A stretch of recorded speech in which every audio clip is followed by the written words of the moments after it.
Hello, magandang araw sa ating lahat. To this video ay share ko sa inyo kung paano ko gawin yung graham. Ang mga ingredients ay 1 can all-purpose creamer. Ito yan siya. Graham crackers. Fruit cocktail. Kondensada. 1 can kondensada. At saka itong gatas na sasawsaw natin dito sa graham crackers para ilalagay natin dito para lumambot. Simulan na natin ng ating paggawa ng graham. Ito po ay nilagay ko na po, pinagsama ko yung kondensada at saka all-purpose cream. At imimix ko siya maya-maya. Kailangan lang tong basain yung graham crackers para lumambot. Patong-patong lang siya.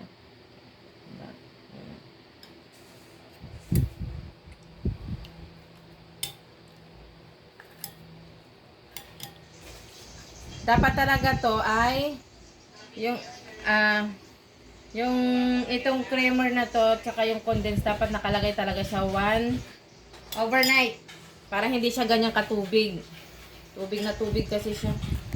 Para siya, parang lumapot konti.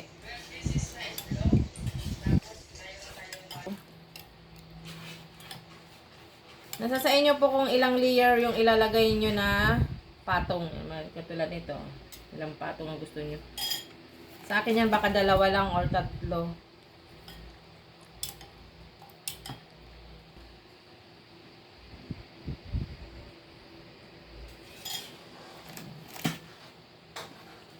Katapos yung lagyan yan, lagyan nyo naman siya ng ito, ayan, yung pinagsamang condense at saka all-purpose cream.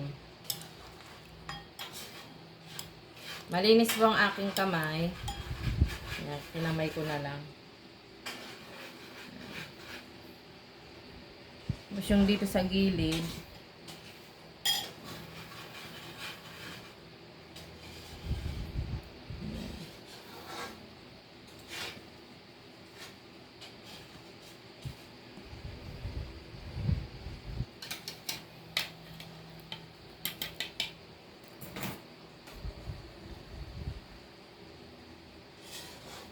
ulit-ulit lang siya.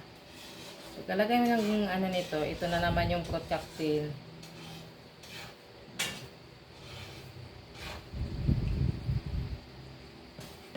Dapat talaga pala itong ilagay ng overnight talaga sa ref para tumigas itong all-purpose cream at saka yung condense. Ito na po ang aking finished product ng graham cake.